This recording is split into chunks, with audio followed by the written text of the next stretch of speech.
Let's look at Ghalibaf's Twitter account, see what he's up to. So 23 hours ago, saying the competition and consolidation of comprehensive ceasefire in Lebanon will be the result of the steadfastness and struggle of the esteemed Hezbollah and its heroic deeds and the unity of the axis of resistance. And the United States must commit to the agreement.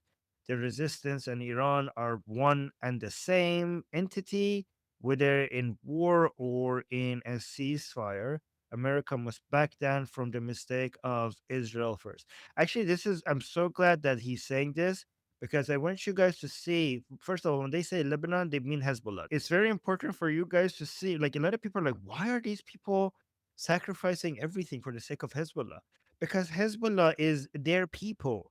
We are not their people, right? Like, a lot of Iranians are like, look, like this is a matter of life or death for IRGC and the Islamic Republic.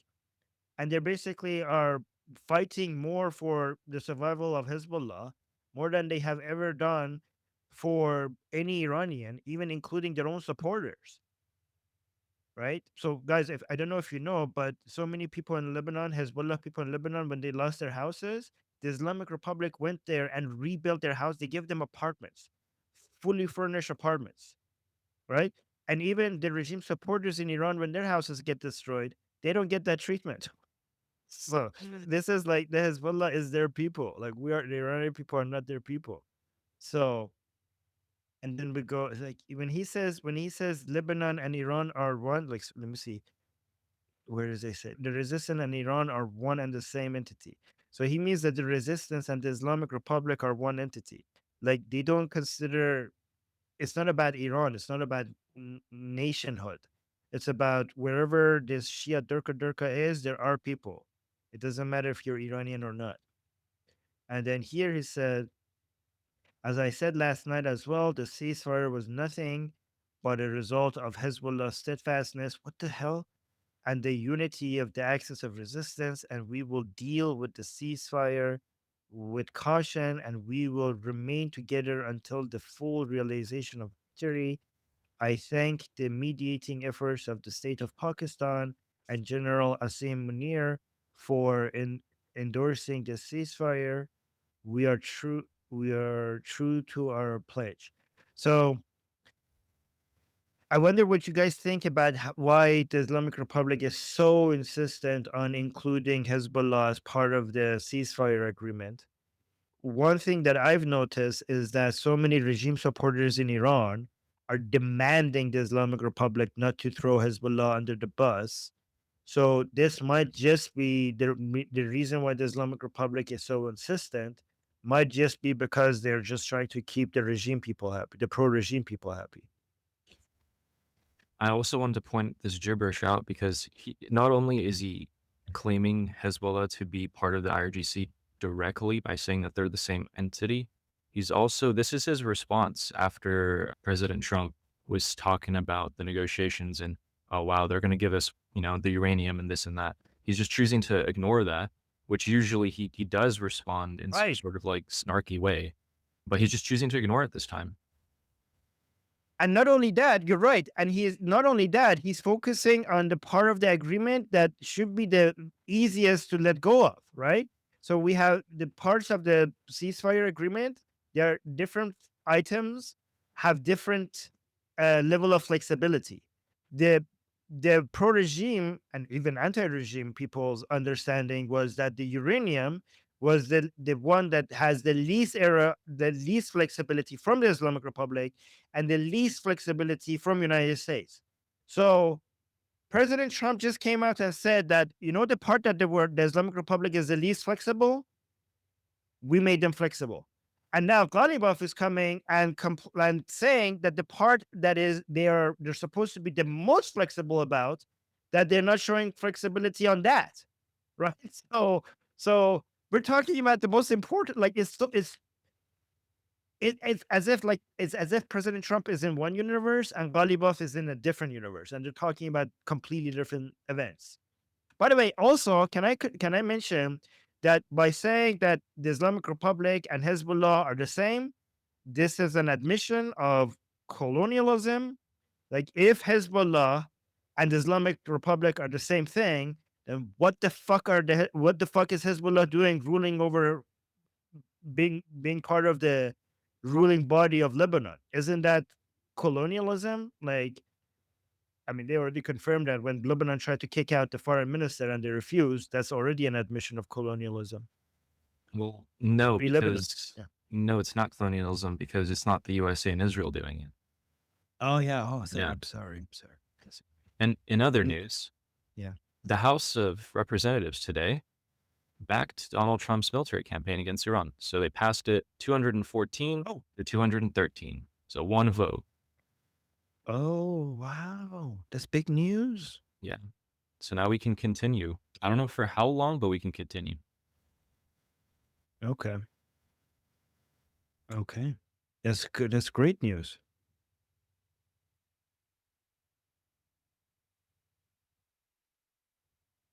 I think Guy wanted to respond. Yeah, real quickly, something interesting I found. I noticed. Armin, can you put up Ghalibaf's tweets again? Yes.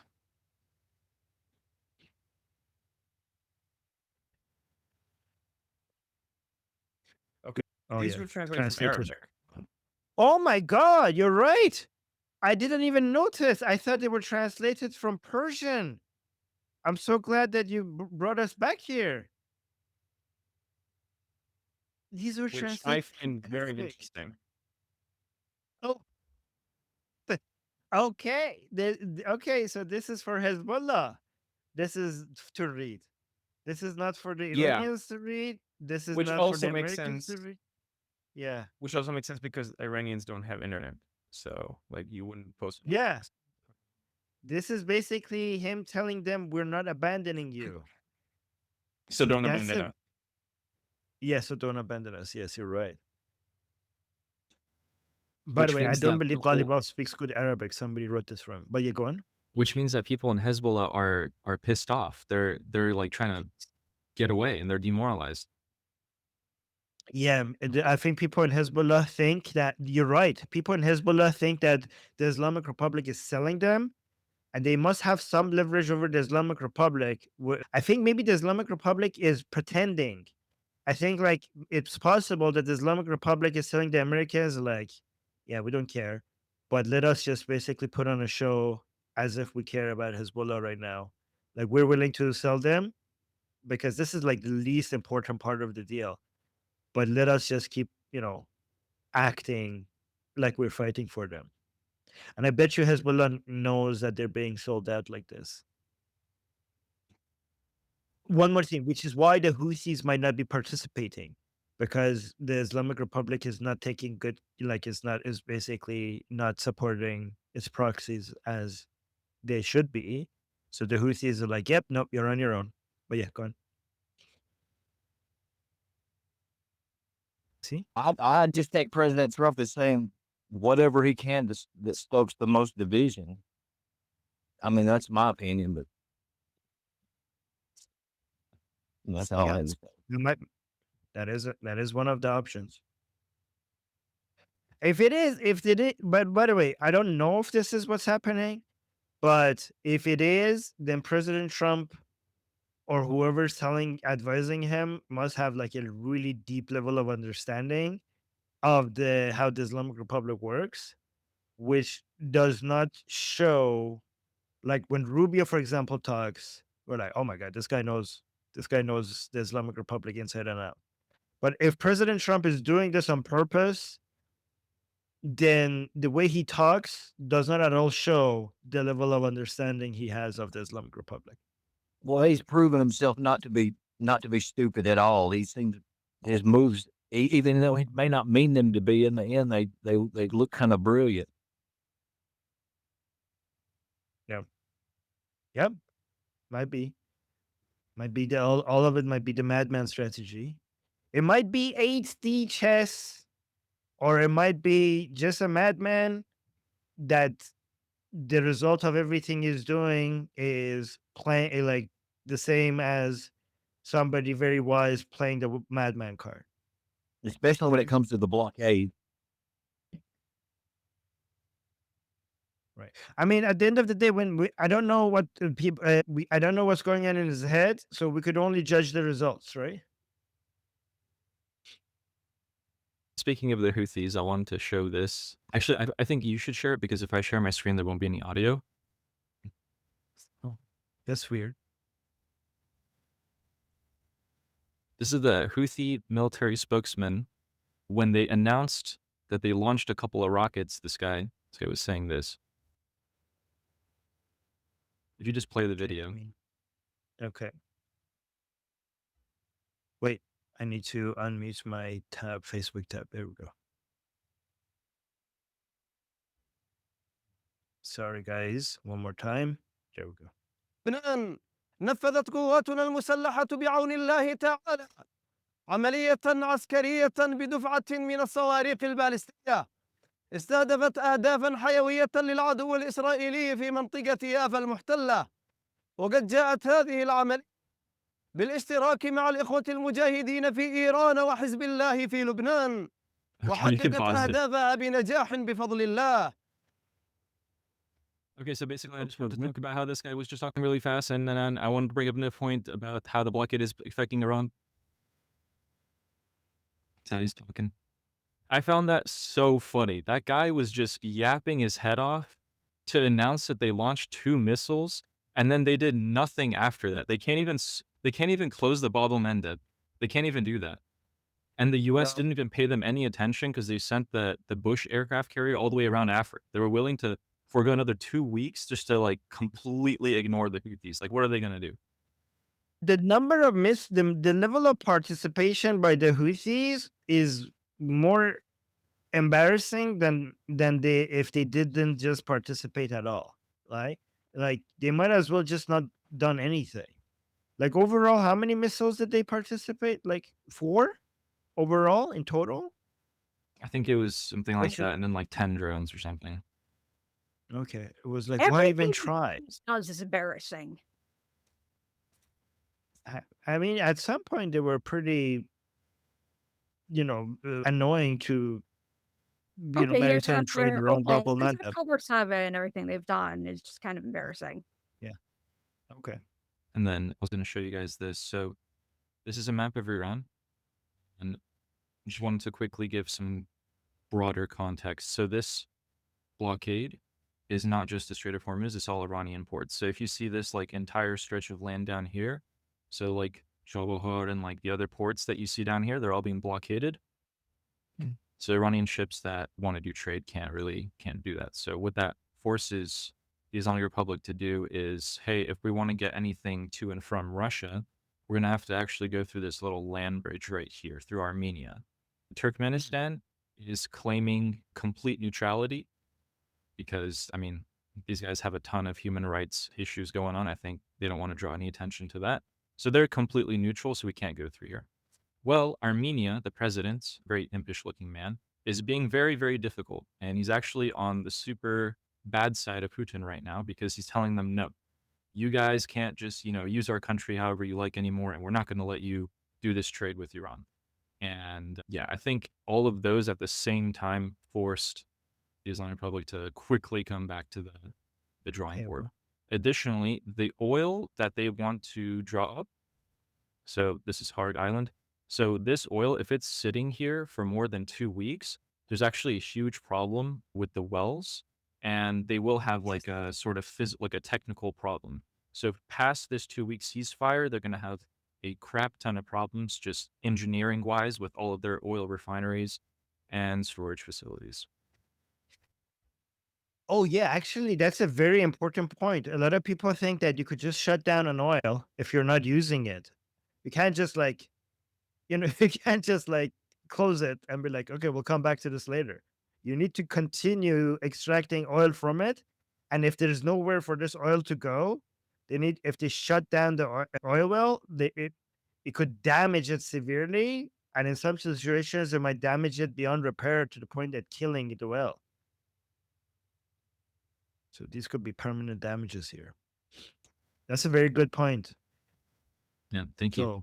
if yeah, and so if the blockade is very complete, and this keeps on going for more than 2 weeks, then the Islamic Republic has nowhere to put the oil. It could like their the wells could be damaged, and even if they, but you mentioned like they might want to get it through land to other places.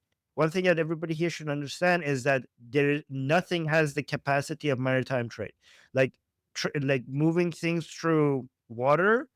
No, if you try to use trucks, if you try to use train, if you try to use pipelines, it will never get close to the capacity of moving things on ships. And that's why straits are so important. If it was easy to just move it through land on pipelines, they wouldn't be such important parts of like global trade. Yeah, exactly. Next to speak is Guy. So this is very off topic, but it has to do with the writing system of Persian. So how long has the Arabic writing system been in use? Do you know? Well, I mean, depends on when do you. So the Arabic writing, as we know it, as we understand it, like because it came from things before it, like Aramaic or like other Semitic No, I languages. mean, used for Persian specifically. Oh, for Persian. Well, I mean, so after the invasion, I know wasn't automatic, so I don't know how long it took for it to become. I don't know how long it took for it to become like completely the writing that everybody uses. But like over 1,000 years? Is that? I think less. Why are you asking?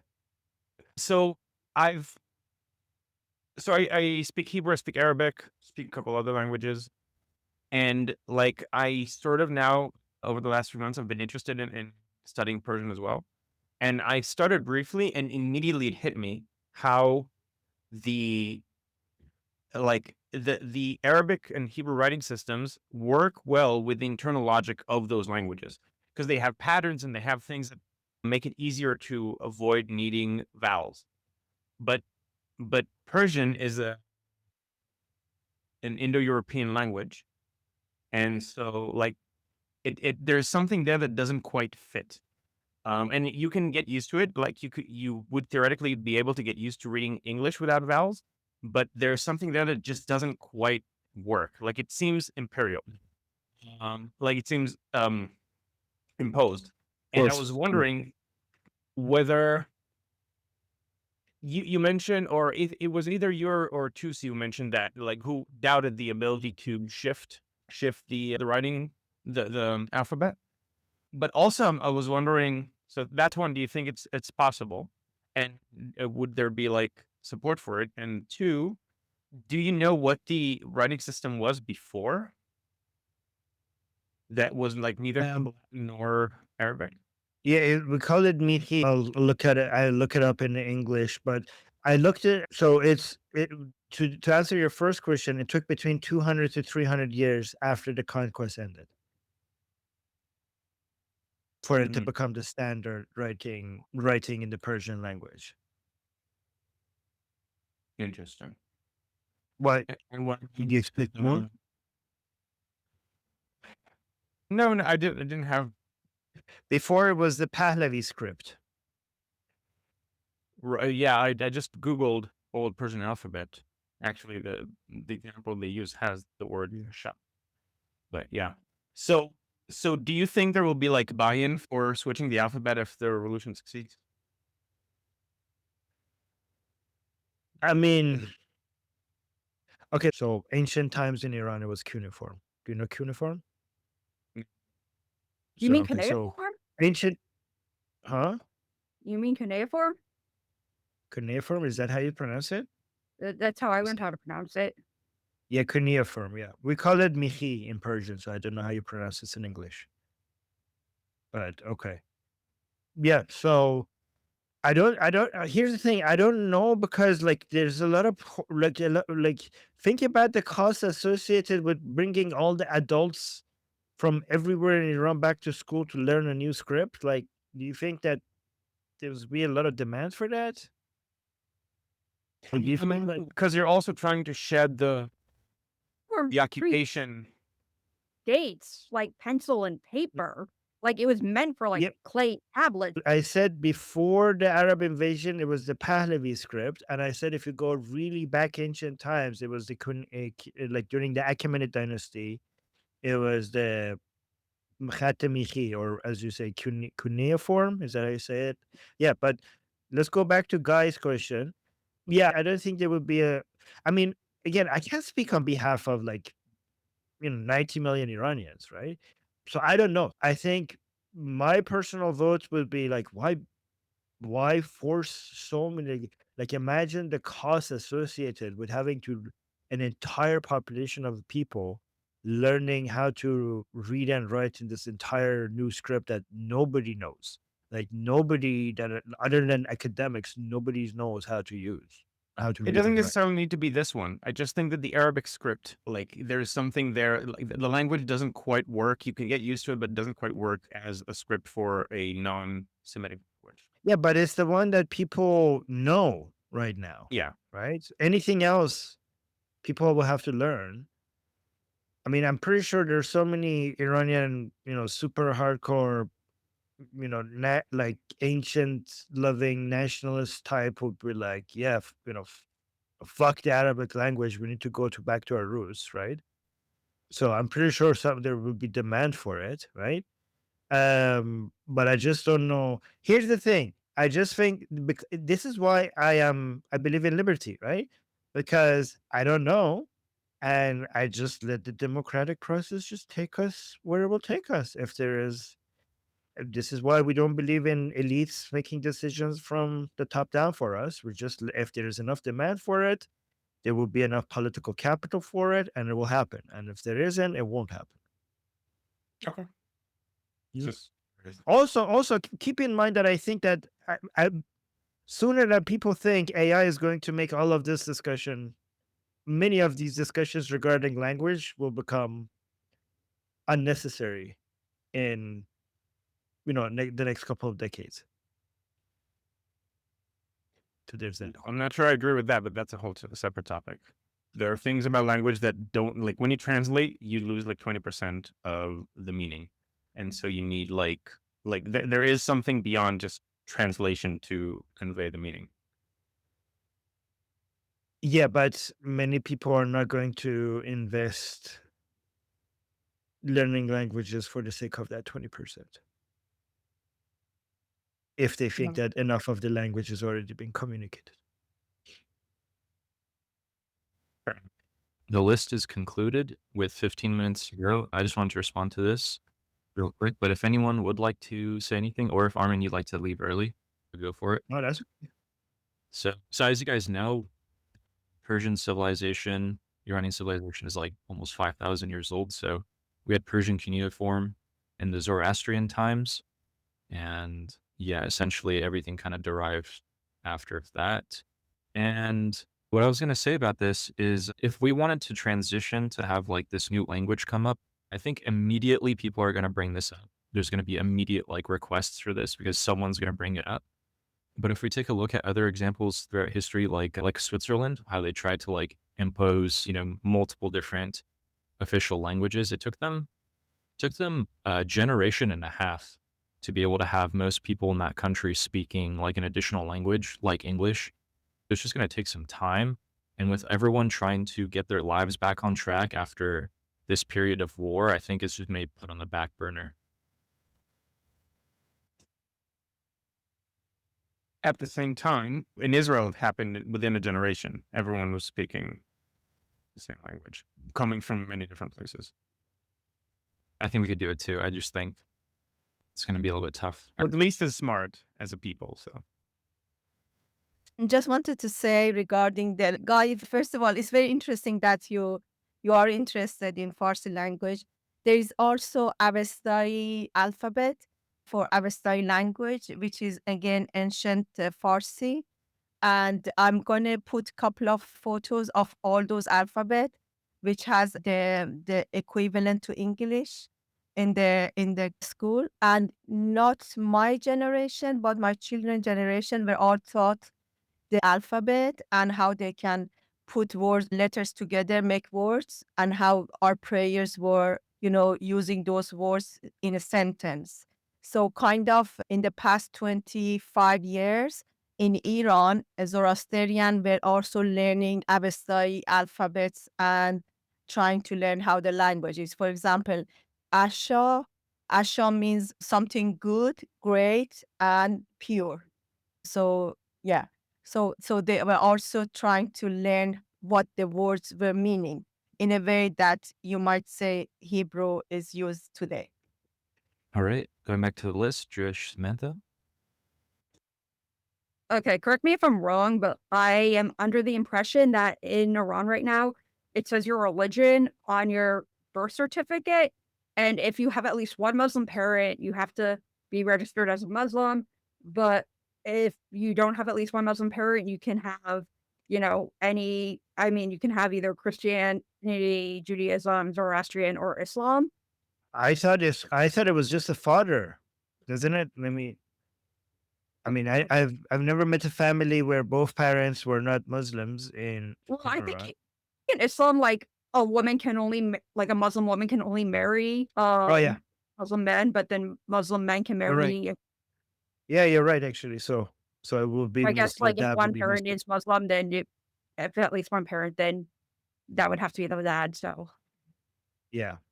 yeah, so Yeah, my I ID, my birth certificate says Muslim on it. I'm like, still. okay, so I was wondering, like, do they distinguish between like Shia versus Sunni on the birth certificate? No, it says Muslim. It doesn't say Shia. And like, I know like you can't convert from like Islam to another religion, but like, are Shia Muslims allowed to go convert to Sunni, or no? If we are a Shia Muslim and right now in Iran, you have to stay with Shia.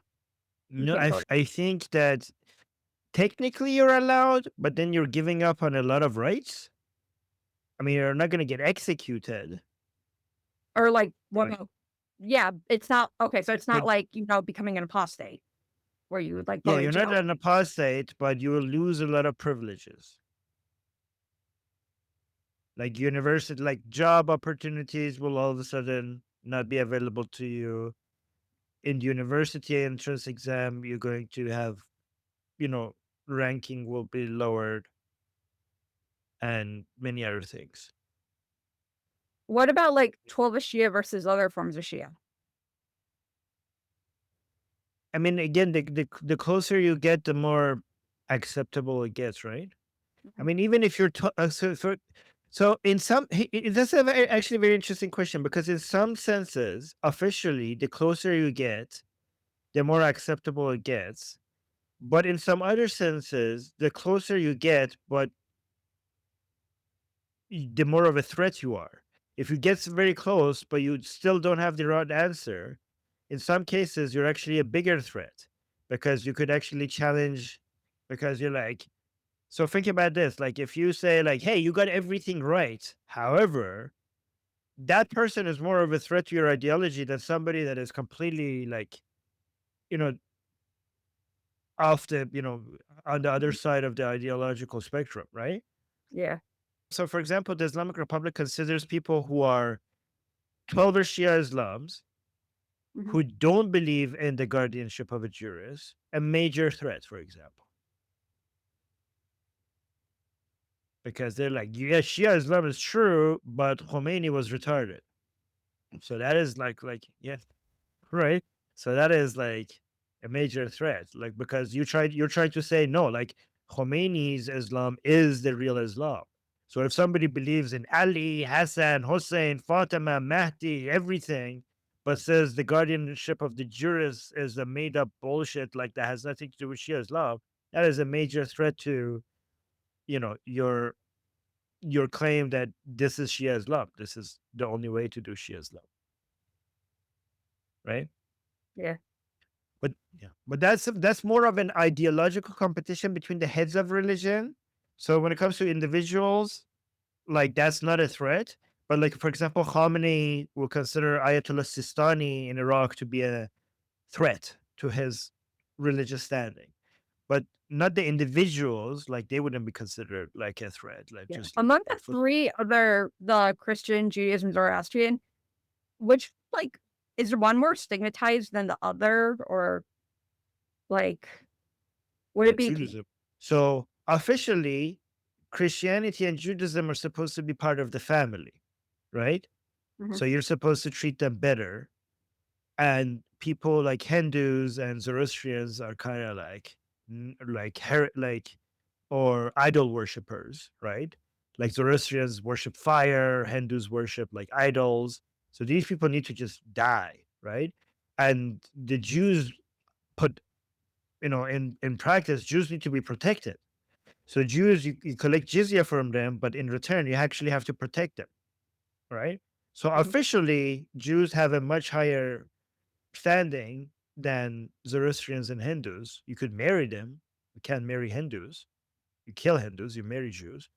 But in real life, like the hatred for Jews is the number one thing that motivates Muslims.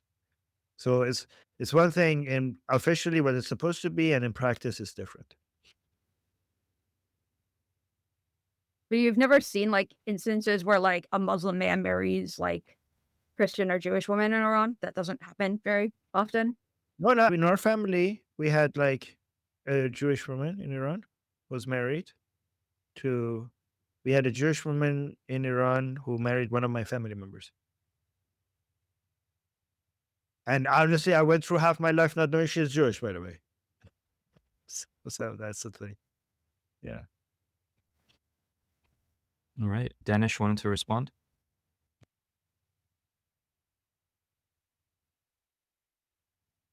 In Iran, it's like as Armin said, it's like very different when you are talking about the official rules and what is actually happening, because basically the official rules can be misused. And let me give you some examples. For example, Christians and Jews are technically free to live in Iran, but they're not free to advocate for their religion. And that's kind of like the thing that is in the law.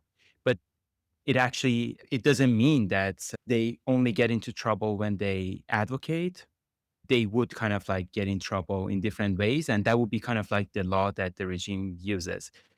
Growing up, I also had a lot of friends that were Jews and Christians, and they kind of like the rule was that they never talked about it at all because they were like super afraid that even like mentioning what they do, like even if they go, I don't know, to church on Saturdays, they don't even mention it because they know like from their family that it can be a huge issue. Now moving up a little bit more problematic ones.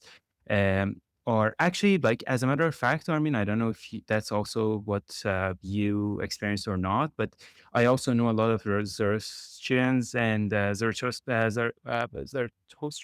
Sorry, I know that That Zoroastrians. Zarathushtri, Zoroastrians.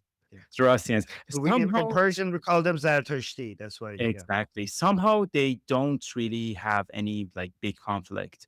I think like at least but like my way of thinking about it is that since there is not really that many rules that we know from like Zartosh, like the prophets, they don't have that many conflicting behaviors maybe or something that would be problematic. So like they're like totally fine. At least I haven't seen like any like big conflicts between them and the government outside the regular thing that like as Iranian you have conflicts like that's for sure, but like not specific for their religion. And it's interesting that like for example in cities that are really religious like Yazd, there are tons of Zoroastrians, so it's kind of like I think somehow they got along. But I think the most problematic ones are the ones that probably are not really that like they're not really that big worldwide, like Baha'is and Baha'is. Aliyahis. Like the I think the worst thing you can be in Iran is Ali Allahi. I don't know if like because like I mean it's really also rare to meet them in Iran because a lot of them has been killed by the it's kind of like Armijan. It's like the more spiritual branch of Shia. At some It's point, basically the people who worship Ali as God. Kinda, but like it's like more, if they don't worship him as God, it's more spiritual in that sense. So they don't I mean, see, literally say Ali Allah, Ali Allah. but like in some sense, they don't see Allah the same way that Muslims do. It's more spiritual. They say like Allah is gonna be reflected in all of us, and it was reflected the most in Ali, and kind of like that's so it's kind of like we call them the Irish, and like it's a very spiritual brand. It's like they're very similar to like folks in like that are kind of going towards the enlightenment type of life. So they kind of like try, like they don't really see that much. They don't, like there's no magnetism in life stuff like having money or like belongings or stuff like that. But for those, like they're really, really big issue in for the government. So I think it's kind of like, I just wanted to add to what Armin said, that it's really also different which religion you're coming from. And yeah, for some of them, like Arialahis and Baha'is, like you basically in law, you are fine, but you're not, basically. I do know that some Christians and Jews in Iran are treated very, very, very well by the government, just to use them as like tokens for accusations against accusations of discrimination by globally, for them to always just be like, look at our Jews, look at our Jews, look at our Christians, So there are some Jews who are treated like as really special token Jews and token Christians that the Islamic Republic loves to bring out to show to the world how. Arminjan, it's also that you left Iran a long time ago.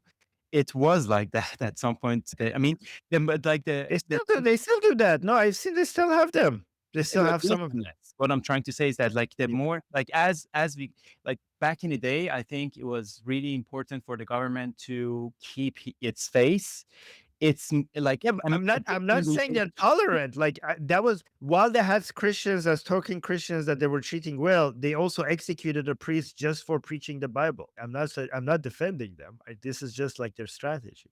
100%. What I'm trying to say is that it's declining. Like that strategy, like them relying on that strategy is declining. As an example, Arminjan, I know a church in Shiraz that got destroyed around like 8 years ago.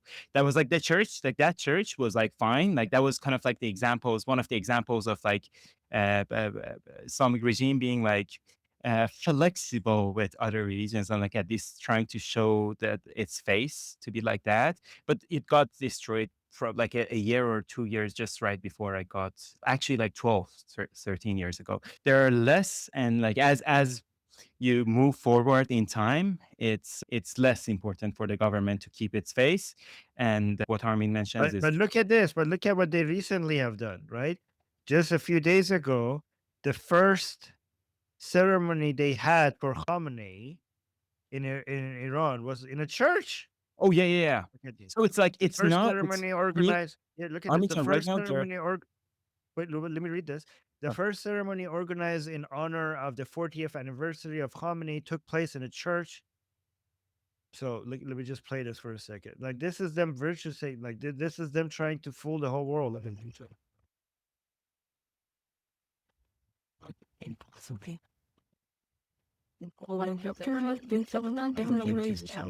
In Iran.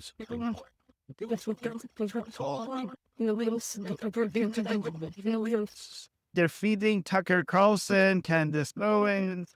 This is specifically made for the Tucker Carlsons and the Candace Owens. This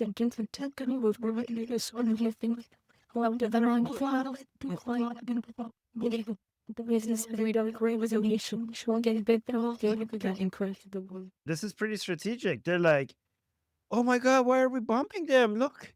Oh, wait, like I forgot to play the rest of it. Look at this. They're like, look at this. Did they tell you that these people are so tolerant? Look how tolerant they are. Look at this. With priests and everything. Like this is designed for Americans to go make TikTok video and say they lied to you about Iran. Look at this. They lied to you about Iran. That's the whole point of this video. And it's actually well played. 100% I agree. So I would make myself more clear. It happened till around a year ago, like before the war, like 12-day war. Right around that time, somehow CNN started kind of like giving references to state TV in Iran, and at the same point, they also started like being nationalist, being more flexible to religions, also bringing us some strippers in Iran. It's lovely and it's great. But I would say like it was just like declining till a year ago. At some like around a year ago, somehow the Western media decided to kind of like show whatever state media in Iran is showing, and at the same time, they also kind of like are starting to do this So again. they basically create. You're saying they're just basically creating videos and images that they know internationally will help the people who want to stop the Americans to put pressure on the Islamic Republic. It just gives them whatever they need to content that they need to put the internal pressure politically in the United I States. just wanted to also mention that we should also recognize the parts that is cultural, since Islam has its effects on the culture, especially it was like that back in the day. It's getting less and less affected. The culture is now less and less affected by Islam. But back in the day, even for Jews, it was not possible to have last names that are not ridiculous and humiliating. That's kind of like something that was there just culturally, because people were not accepting of Jews. I know that like because our city has a lot of Jews, and like for example, like there is this big family in Edmonton who built West Edmonton Mall. They're Jews, and their last name is Garmezian, which is like red, like the red family. And it's kind of like humiliating to have, and they didn't have the permission to have the proper last names. What I'm trying to say is that it was also a cultural pressure back in a day that is now dissolving, that used to make life more harder for people in different regions.